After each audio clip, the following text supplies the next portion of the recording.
The throne room of the Velkari Empire was silent. Cold blue light came down from crystals that hung from the ceiling like frozen tears. The walls were made of stones so old that no one remembered who had first carved them, and on the throne sat Queen Lysara, the last of her bloodline. She was beautiful in the way her people understood beauty. Her skin was pale, silver, smooth like polished metal. Her eyes were large and dark, holding the depth of black holes. 2 antennae rose from her forehead, curving back gracefully. But beneath her heavy ceremonial robes, she hid her shame. Lysara had been born broken. Her 4 lower limbs, which should have been strong and graceful like those of every Velkari, had never worked properly. The nerve clusters that connected her brain to her legs had been damaged before she was even born. Some said it was a genetic flaw. Others whispered it was a curse from the old gods. Whatever the cause, the result was the same.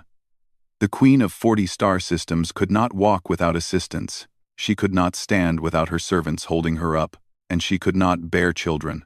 This was the true tragedy. Among the Velkari, reproduction was not a simple biological act. It required complete neural connection between body and mind. The queen's brain needed to send thousands of complex signals to her reproductive system. Hormones had to be released in perfect sequence. Neural pathways had to fire in exact patterns. Without this connection, conception was impossible. Every physician in the empire had examined her. Every geneticist had studied her cells. Every healer had offered prayers to gods both old and new. The answer was always the same. The damage was too deep. The nerves had never formed correctly. There was nothing to repair because there had never been anything there in the first place. Lysara was barren. And with her, the royal bloodline would end. She sat on her throne now, listening to her council argue about succession. Lord Malthius, her high physician, was speaking in his cold, precise voice. He was old. His silver skin turned gray with age, and he had served 3 generations of her family. He had also told her, when she was just a young girl, that she would never walk and never bear children. He had not been cruel about it. He had simply stated facts. To him, there was no difference. The genetic archives contained samples from the queen's ancestors, Malthius was saying. We could create an heir through artificial means. The child would carry royal blood, even if not directly from Her Majesty's body. Other council members nodded. This was the logical solution. The practical solution. The Velkari were a logical and practical people, but Lysara felt something twist inside her chest. She did not want a child grown in a laboratory. She wanted to feel life growing inside her. She wanted to be a mother, not just a genetic donor. Was that so wrong? Was that so impossible? Your Majesty, another advisor spoke up. There is also the matter of the human vessel. The room went quiet. Lysara raised her head slightly. A medical ship entered our space 3 days ago. They sent a diplomatic transmission requesting an audience. Our border fleet is holding them at the outer marker. Lord Malthius made a sound of dismissal. Humans. They have barely been traveling between stars for 100 years. What could they possibly want with us? They say they want to help, the advisor replied, checking his datapad. Their message specifically mentions Your Majesty's condition. A doctor on board claims he has studied similar cases among other species. He believes he can offer treatment. The council erupted in noise. Some laughed at the arrogance of these primitive newcomers. Others were offended that humans would dare to comment on the Queen's private medical matters. Lord Malthius looked like he had swallowed something bitter. This is an insult, he declared. These humans know nothing of Velkari biology. We have the most advanced medical science in this sector. If our physicians cannot help the Queen, no one can. I recommend we send these humans away immediately. Many voices agreed with him. Lysara watched their faces. These advisors who had served her family for generations. They were loyal. They were intelligent, and they had already decided that her condition was hopeless. To them, the case was closed. Why waste time on primitive aliens who did not know their place? But Lysara had spent her entire life being told what was impossible. She remembered being a child, watching other young Valkyrie run and play while she sat in her hovering chair. She remembered the looks of pity. She remembered the whispers. Poor little princess. Such a shame. At least she has a pretty face. She had not let those whispers break her. When her father died and tradition demanded she give up the throne to a healthy relative, she had fought. When the council said a disabled queen could never command respect, she had proven them wrong through intelligence, strategy, and sheer stubborn will. She had ruled for 20 years, and her empire had grown stronger under her leadership.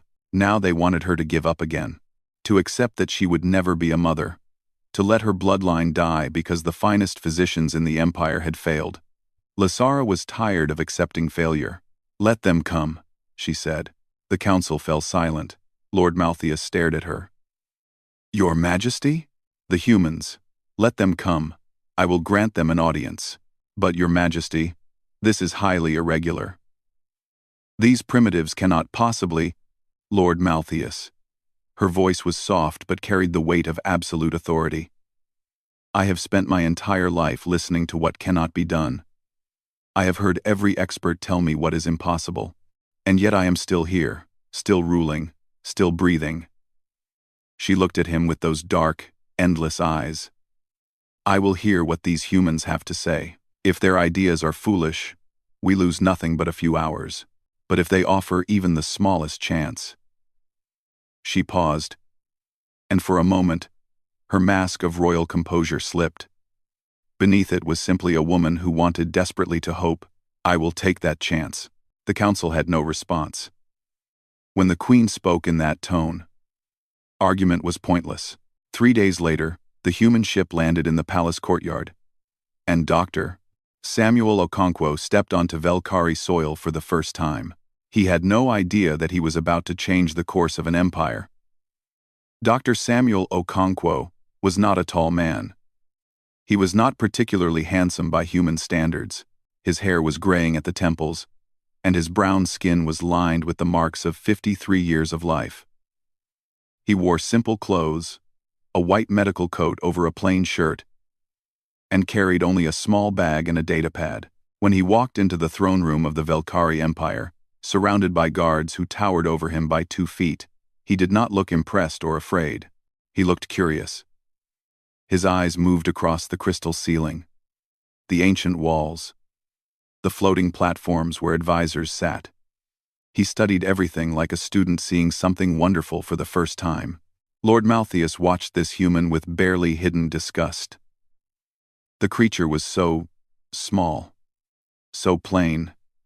His species had been crawling in mud while the Valkyrie were building starships, and now he dared to walk into the heart of their empire and claim he could help their queen? The arrogance was almost amusing. Queen Lysara observed the human from her throne. She had expected someone more impressive. Someone with advanced technology, hanging from their body. Perhaps, or strange machines floating around them. Instead, she saw a tired-looking man with kind eyes and dirt on his boots. "You are the doctor?" she asked, her voice carrying across the vast chamber. Samuel bowed his head respectfully. "I am, Your Majesty. Dr. Samuel Okonkwo. Thank you for agreeing to see me. My council believes I am wasting my time," Lysara said directly. "They say humans know nothing of Valkyrie medicine. They say you are primitive, arrogant, that you insult us by suggesting you can help where our own physicians have failed." Samuel nodded slowly. "They are probably right about most of that." The council members exchanged confused looks. This was not the response they expected. "I do not know Valkyrie medicine," Samuel continued. "I have never treated a Valkyrie patient. Your biology is very different from human biology. In many ways, your medical science is far more advanced than ours." He paused and met the Queen's eyes directly. "But I have spent 30 years treating patients that other doctors said could not be helped. I have worked on colony worlds with no equipment. I have operated on species that no human had ever seen before. And I have learned one thing. I have learned one thing." "What is that?" Lysara asked. "Sometimes the problem is not that a condition cannot be treated. Sometimes The problem is that everyone is looking at it the wrong way. Lord Malthius stepped forward, his gray robes flowing. Pretty words, from a primitive. Your Majesty, this is pointless. I have personally examined you for 40 years. I know every cell of your body. The nerve damage is complete and irreversible. No technology in the known galaxy can regrow neural tissue that never existed in the first place. I am not talking about regrowing anything, Samuel said calmly. Malthius blinked. What? You said the nerves never formed correctly. You have been trying to repair something that was never there. That is like trying to fix a road that was never built. Samuel pulled out his datapad. But what if you do not need the road? What if you can build a different path? The throne room was silent. Lysara leaned forward slightly. Explain. I need to examine you first, Samuel said. I need to understand exactly what is damaged and what still works. I need scans, tests, and time to study. Then I can tell you if my idea will work. Lord Malthius laughed coldly. You want to examine the Queen? You want to run tests on the ruler of 40 star systems, like she is some laboratory creature? Yes, Samuel said simply. That is exactly what I want. So, the council erupted in angry voices. Several advisors shouted about disrespect. Guards moved their hands toward weapons. But Queen Lysara raised one hand, and silence fell instantly. How much time do you need? She asked. Samuel considered. 3 weeks. Maybe 4. You have 3 weeks, Lysara said. Lord Malthius will provide you with everything you need. All medical records. All previous test results. Full access to our scanning equipment. Malthius looked like he wanted to argue, but the Queen's expression stopped him. He bowed stiffly. As Your Majesty commands. Over the next 3 weeks, Samuel worked harder than he had ever worked in his life. He read thousands of pages of Valkyrie medical research. He studied their biology until his head ached. He ran scans that the Valkyrie doctors considered unnecessary. He asked questions that seemed strange or even stupid to them. Why did the Queen's secondary nervous system function normally? Why did certain reflexes still work when others did not? What happened when electrical signals were applied directly to the muscles? The Valkyrie physicians watched him with a mixture of confusion and annoyance. This human was looking at things they had already examined 100 times. He was wasting his time on details that did not matter. But Samuel saw something they had missed. The Valkyrie had incredibly advanced medicine. They could manipulate genes, grow new organs, and repair cellular damage with perfect precision. But they had abandoned one entire field of medical science centuries ago. They considered it primitive, ugly, beneath them. Mechanical intervention. The idea of putting non-living materials inside a living body disgusted them. Why use metal and plastic when you could grow real tissue? Why build a machine when you could engineer biology? This philosophy had guided their medicine for 1,000 years, and it had blinded them. At the end of the 3rd week, Samuel requested an audience with the Queen. He stood before her throne, datapad in hand, while the full council watched with skeptical eyes. I know what I want to do, he said. But I warn you, Your Majesty. My solution will sound strange to your people. It goes against everything Valkyrie medicine believes. Your council will hate it. Your physicians will call it barbaric. Tell me, Lysara commanded. I want to build a machine, Samuel said. A device made of metal and synthetic materials. It will be implanted along your spine. It will not repair your damaged nerves. Instead, it will create an entirely new pathway. The signals from your brain will travel through this device, bypassing the dead tissue completely. The council stared at him in horror. Lord Malthius found his voice first. You want to put machinery inside the Queen's body? Like some kind of mechanical creature? This is barbaric. This is an abomination. Other advisors joined in, shouting their disgust. The throne room filled with angry voices, calling Samuel's idea primitive, insulting, and dangerous. But Queen Lysara was silent. She sat on her throne, looking at this small human who had come from so far away. He was offering her something her own people could not. Not because they lacked the skill, but because they lacked the imagination. They had been trying to fix the road. He wanted to build a bridge. "Can it work?" she asked quietly, cutting through the noise. Samuel met her eyes. "I believe it can, Your Majesty. I cannot promise success. Medicine never promises. But I believe there is a real chance." For a long moment, the Queen was quiet. The council held their breath. Lord Malthius looked ready to explode with rage. Then Lysara smiled, a small, fragile expression that transformed her face. "Then we will try," she said. "Prepare your surgery, doctor. I am tired of waiting for miracles. Perhaps it is time to build one instead. Thanks for watching." Samuel bowed his head. The council protested for hours afterward. But the Queen's word was law. In 2 weeks, the surgery would begin. The medical chamber deep inside the palace had never seen anything like this before. Velkhari surgeons wore robes of pure white, their silver hands covered in sterile gloves that shimmered like liquid mercury. Floating screens surrounded the operating table, showing every detail of the Queen's body in perfect three-dimensional images. The equipment was beautiful, elegant, grown from living crystals that responded to thought. And in the middle of all this advanced technology stood Samuel Okonkwo with a metal box. Inside the box was the device he had spent 2 weeks building. It did not look impressive. It was not beautiful or elegant. It was simply a series of small metal nodes, connected by thin wires, each node smaller than a grain of rice. The whole thing looked like something a child might make from spare parts. Lord Malthius stared at it with open disgust. This ugly thing is supposed to save our Queen?" "Yes," Samuel said calmly. He was checking his instruments, making sure everything was ready. "The nodes will be placed along Her Majesty's spine. Each one will pick up electrical signals from the brain and transmit them to the next node. Together, they create a new pathway that completely bypasses the damaged nerves." "It looks primitive," one of the Velkhari surgeons said. Her name was Lady Varys, and she was the youngest member of the medical team. Unlike Malthius, she seemed more curious than angry. "It is primitive," Samuel admitted. "Humans have been using similar technology for over 200 years. We call it a neuroprosthetic. On Earth, we used them to help people who had lost limbs or suffered spinal injuries."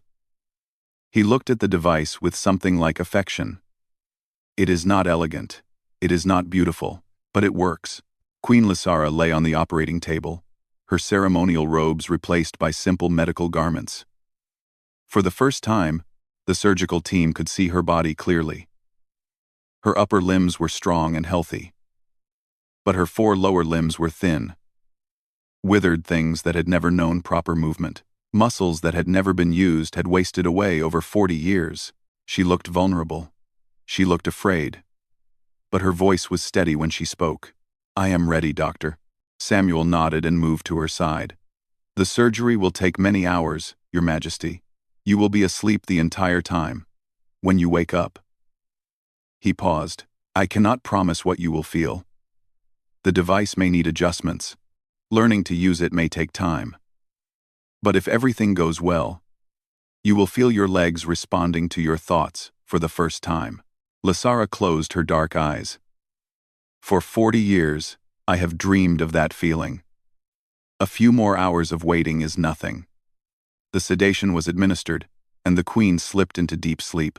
Then the real work began. Samuel had trained 3 Velkhari surgeons to assist him. Lady Varys was the most skilled, her 4 hands moving with incredible precision. The other 2, Lord Kethis and Lady Mora, had been reluctant at first. They did not like this human. They did not trust his primitive methods. But they were professionals, and their queen had commanded them to help. The first incision was made along the queen's spine.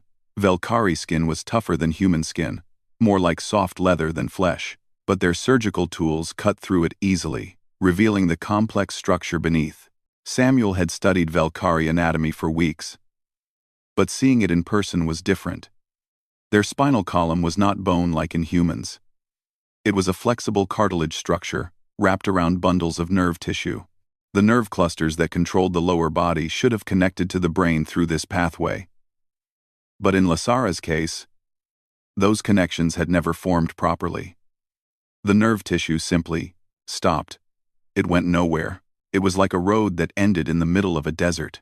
"There," Samuel said, pointing to a gap in the neural structure. "That is where we begin." The first node was inserted at the base of the queen's skull, where the brain signals were still strong and healthy. Samuel worked slowly, carefully, making sure the tiny device connected properly to the living tissue around it. "The body will try to reject it," Lady Varys observed. "Foreign material always causes inflammation." "I have coated the nodes with a special compound," Samuel explained. "It mimics the chemical signature of Velkhari tissue. The body will think the device is part of itself."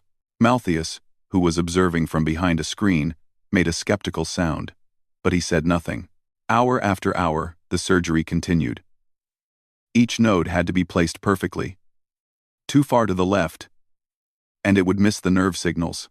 Too far to the right, and it might damage healthy tissue. The margin for error was measured in fractions of a millimeter. Samuel's hands began to shake after the 8th hour. He was not young anymore, and this was the most delicate work he had ever done. But he could not stop. He could not rest. The queen's life depended on him finishing what he had started. Lady Varys noticed his trembling and moved closer. Without a word, she placed 2 of her hands over his, steadying them.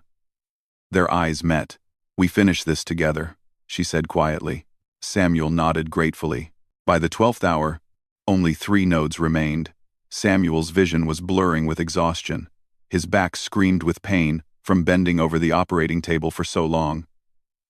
But he kept working. Finally, after 14 hours, the last node was placed. The device was complete, a chain of tiny machines running from the queen's brain to the base of her spine, creating a new pathway where biology had failed.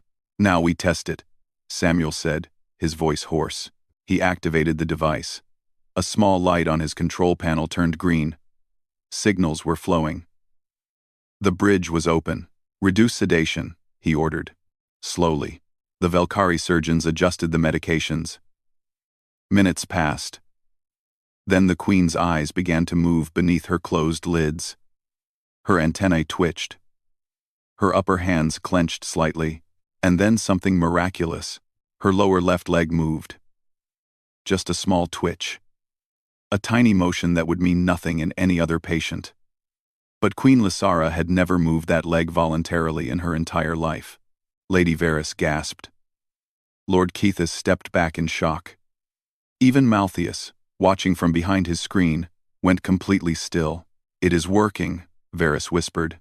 "By the ancient stars, it is actually working." Samuel allowed himself to breathe. The first step was complete. The bridge was built. Now came the harder part. Teaching the queen to walk across it. When Lasara opened her eyes an hour later, still groggy from the sedation, the first thing she saw was Samuel's tired, smiling face. "Try to move your left leg," he said softly. "Just think about it. The device will do the rest."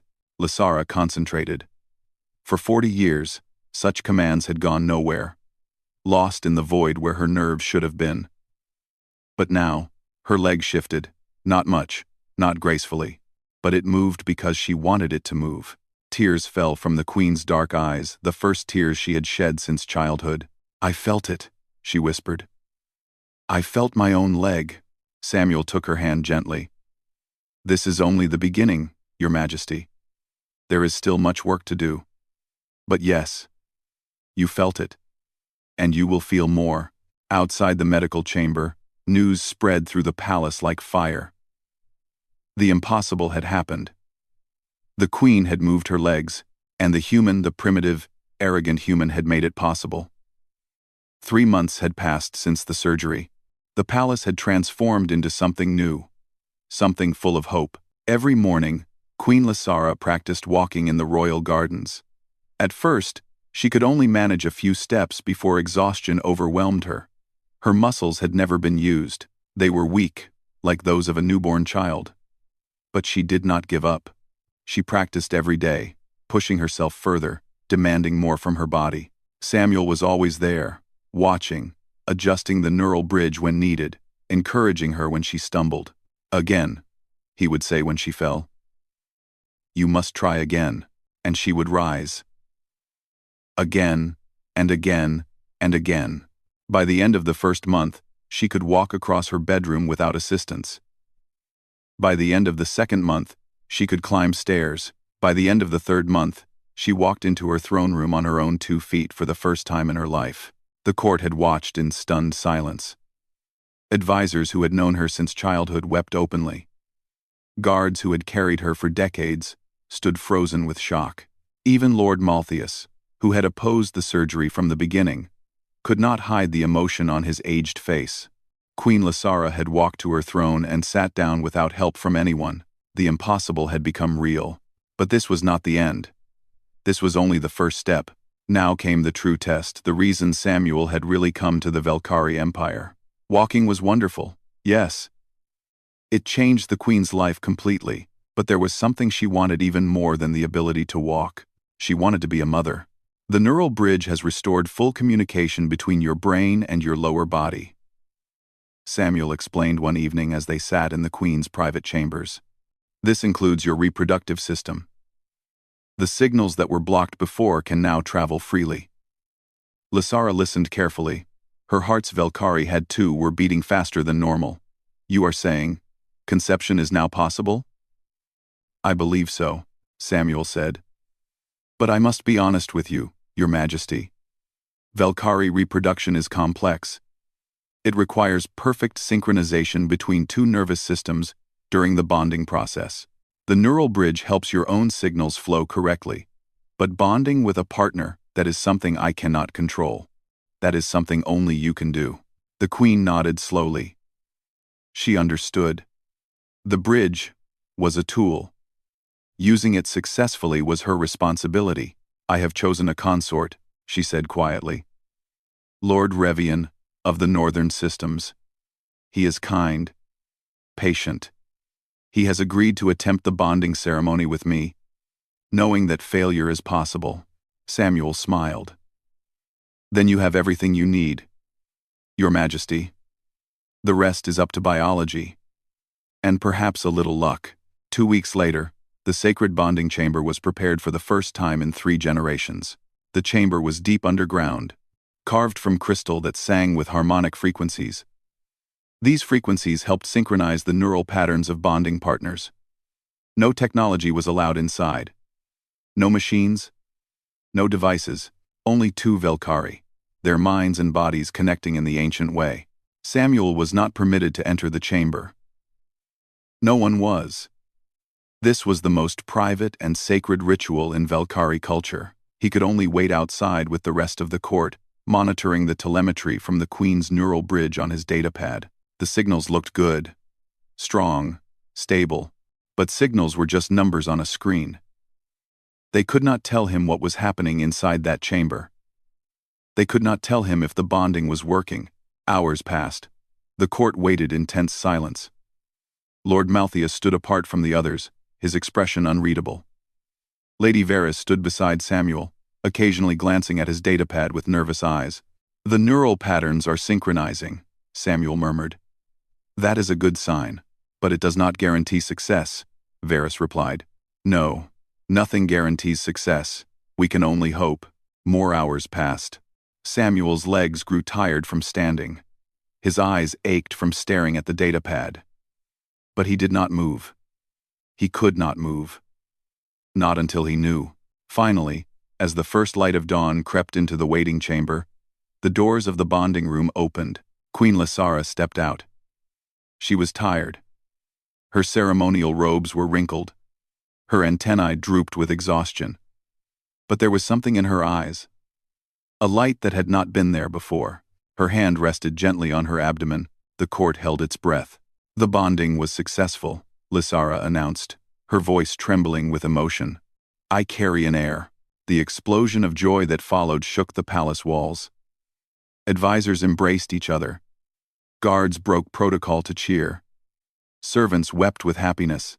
40 star systems would soon learn that their queen, the queen everyone had called barren, broken, hopeless, was going to be a mother.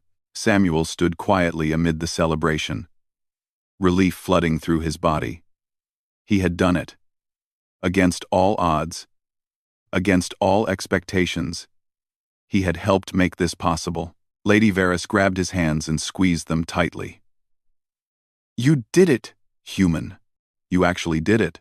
But not everyone was celebrating. In the shadows of the waiting chamber, Lord Malthaeus watched with cold eyes. Around him gathered a small group of traditionalist nobles who believed in the purity of Velkhari bloodlines, who saw the neural bridge as an abomination, who considered this pregnancy a corruption of everything sacred. "The child will be tainted," one of them whispered. "Conceived through alien machinery. It is not natural." "It is worse than unnatural," Malthaeus replied softly. "It is a violation. This human has corrupted our queen with his primitive devices, and now that corruption will pass to the next generation. What do we do?" Malthaeus was silent for a long moment. His eyes followed Samuel across the room, watching the human accept congratulations from the court. "For now, we wait," he said finally. "But this abomination will not sit on the throne of our ancestors. The bloodline must remain pure." His voice dropped to a whisper. "One way or another, we will ensure that." In the weeks that followed, Queen Lysara was happier than she had ever been. She felt the new life growing inside her. She walked through her gardens, dreaming of the future. She planned the nursery. She chose names. She smiled more in 1 month than she had in 40 years. She did not see the shadows gathering around her. She did not know that enemies were plotting in the darkness, and she did not realize that the greatest threat to her child was not from outside the empire. It was from within her own court. 8 months had passed since the bonding ceremony. The queen's body had changed, growing round with the life inside her. She moved more slowly now, but she still walked every day. She refused to use the hovering chair that had carried her for 40 years. Those days were behind her. The empire celebrated. Every planet in the 40 systems prepared gifts for the royal child. Artists painted portraits of the queen. Poets wrote songs about the miracle. Children learned the name of the human doctor who had made it all possible. But in the shadows, darker plans were taking shape. Lord Malthaeus had gathered his followers carefully, 12 nobles who shared his beliefs, 20 palace guards who were loyal to the old ways, and 1 servant who worked in the queen's private chambers. They called themselves the Purifiers. They believed they were saving the empire from corruption. In their minds, they were heroes. On the night they chose to act, a storm covered the capital city. Rain fell in sheets from the dark sky. Thunder shook the palace walls. It was perfect weather for what they planned. The servant, a young female named Sari, unlocked a side door at midnight. 12 figures in dark robes slipped inside, their faces hidden. They moved through the palace corridors like ghosts, avoiding the regular guards, heading toward the queen's chambers. Samuel was working late in his medical office when he heard the first scream. He ran into the corridor and saw chaos. Guards were fighting against attackers in dark robes. Energy weapons flashed in the darkness. Someone was shouting about protecting the queen. Without thinking, Samuel ran toward Lysara's chambers. He found the door broken open. Inside, 4 attackers surrounded the queen. She was backed against the wall, her hands protecting her swollen belly. 2 of her loyal guards lay on the floor, wounded but alive. And standing before her, blade in hand, was Lord Malthaeus. "You should never have allowed that human to touch you," Malthaeus said, his voice filled with cold fury. "You should never have let him put his machines inside your sacred body. And you should never have conceived this abomination." "Oh, Malthaeus, please," Lysara said. Her voice was calm. But Samuel could see the fear in her eyes. "The child is innocent. Whatever you believe about me, the child has done nothing wrong." "The child is corruption made flesh," Malthaeus replied. "It will grow up to rule our empire, spreading the taint of alien interference to future generations. I cannot allow that. I will not allow that." He raised his blade. Samuel did not think. He simply moved.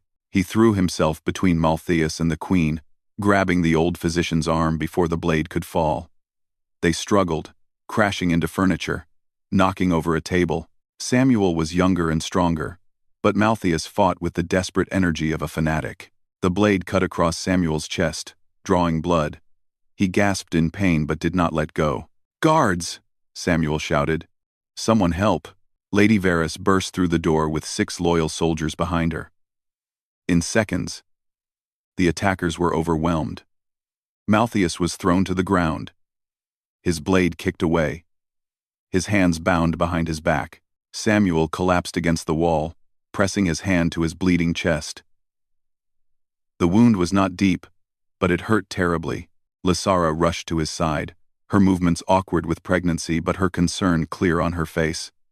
"Samuel, you are hurt." "I am fine," he managed to say. "Just a scratch." "Are you? Is the baby?" Tears streamed down the queen's face. "We are safe. Because of you. Again because of you." The rest of the night was chaos.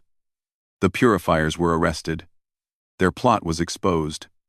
Lord Maltheus and his followers were taken to the palace prison, where they would await trial for treason. But the excitement proved too much for the queen's body.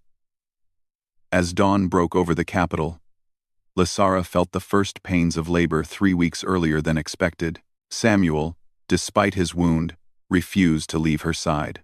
The birth was difficult. The queen's body, transformed by the neural bridge but still fragile in many ways, struggled with the process. Velkhari physicians worked alongside Samuel, combining their advanced medicine with his practical experience. For 6 hours, they fought to bring the child safely into the world. Finally, as the morning sun filled the medical chamber with golden light, a new sound filled the air. The cry of a baby. Samuel placed the infant in Lysara's arms. A daughter. Perfect. Healthy. Her tiny body was covered in soft silver skin, her small antennae already twitching with curiosity. Lysara held her child and wept. For 40 years, she had been told this moment would never come.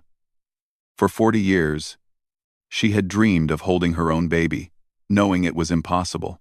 But here she was, a mother at last. "The genetic tests are complete," Lady Varys announced softly. "The child is fully Velkhari. No abnormalities. No corruption. She is perfect in every way." The purifiers had been wrong. The neural bridge had not tainted the bloodline. It had simply allowed nature to do what it had always been capable of doing. 1 week later, the naming ceremony was held in the great throne room. Representatives from all 40 systems attended. Ambassadors from a dozen alien species watched from the gallery, and a delegation of humans stood in a place of honor near the throne. Queen Lysara stood before her people, her daughter cradled in her arms. She was tired. She was still recovering from the birth and the attack, but she had never looked more powerful or more beautiful. "My people," she said, her voice carrying across the vast chamber. "For centuries, we have measured other species by their technology. We have looked at humans and seen only primitives. We were wrong." She turned to look at Samuel, who stood awkwardly in borrowed ceremonial robes, clearly uncomfortable with the attention. "This man came to our empire with nothing but knowledge and compassion. He looked at a queen the galaxy had declared broken, and saw only a problem waiting to be solved. He gave me legs to stand on. He gave my empire an heir. He gave my daughter life." She smiled, then a warm, genuine expression that she had learned from months in Samuel's company. "Man," she said softly, "you made me a mother." Samuel, in typical human fashion, simply shrugged. "I just built a bridge, Your Majesty. You did the rest." The Velkhari did not fully understand why the human delegation laughed, but they understood now why humanity had spread so far across the galaxy, despite their primitive technology. It was not their weapons, it was not their ships, it was their refusal to accept the word impossible. The queen lifted her daughter high for all to see. "Her name shall be Samara," she announced, "in honor of the human who made her existence possible. May she inherit his courage and his stubborn hope." And across 40 star systems, the Velkari Empire celebrated the birth of a princess who should never have existed. A miracle of steel and faith. A bridge between two worlds. The end.